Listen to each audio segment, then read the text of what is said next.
Hi అండి, అందరూ ఎలా ఉన్నారు? నేనైతే బాగున్నాను.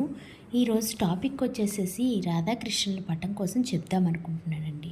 ఎందుకు రాధాకృష్ణుల పటమే ప్రత్యేకంగా అంటే, ఈ మధ్య చూస్తే ఎవరింట్లోనైనా ఈ బయట బిజీ లైఫ్ వల్ల, బయట గందరగోళం వల్ల ఇంట్లో మనుషులతో ఆప్యాయంగా మాట్లాడే టైం లేక ఆ స్ట్రెస్కి గురయ్యి గొడవలు ఎక్కువగా పడుతూ ఉండడం నేనైతే అబ్జర్వ్ చేశానండి.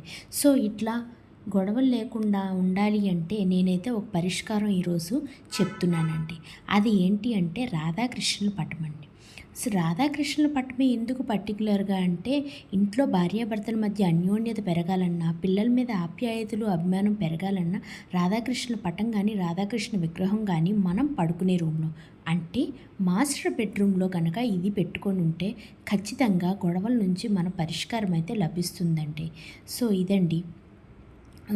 ఎందుకు అంటే, ఈ రాధాకృష్ణ మధ్య అన్యోన్యత, ఆప్యాయత మన మధ్యలో కూడా ఉండాలి అంటే మనం ఈ విధంగా మనం పడుకునే రూమ్లో ఉంచుకోనండి.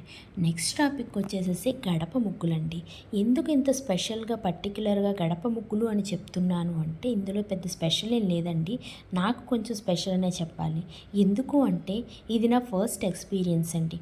ఇంతకుముందు నేను ఎప్పుడు గడప ముగ్గులు అయితే వేయలేదండి. పెళ్ళికి ముందు కానీ పెళ్ళైన తర్వాత కానీ ఫర్ ద ఫస్ట్ టైం ఇది నేను గడప ముగ్గులు వితౌట్ పెయింట్ బ్రష్తో కాకుండా నార్మల్గా వైర్తో వేస్తున్నానండి. సో వైర్ ఎందుకు అంటే, అక్కడ అప్పుడు ఎలక్ట్రికల్ వర్క్ అవుతుందండి ఇంటికి యాక్చువల్లీ. సో ఎలక్ట్రికల్ వర్క్ అవుతున్నప్పుడు అందులో ఒక వైర్ తీసి నార్మల్గా ట్రైల్ వేసాను. ఏదో బాగున్నట్టుగా ఉందని చెప్పేసి ఇట్లా కంటిన్యూ చేశానండి. ఇది మా ఇంట్లో అయితే కాదు, మా మమ్మీ వాళ్ళ ఇంట్లో చేశానండి. ఇలా అయితే ఈ ఫస్ట్ ఎక్స్పీరియన్స్ నాదైతే ఇలా అయ్యిందండి. మీకు గనక నచ్చితే తప్పకుండా లైక్ చేసి కమెంట్ చేయండి ఎలా ఉందో. Thank you for watching. Bye bye.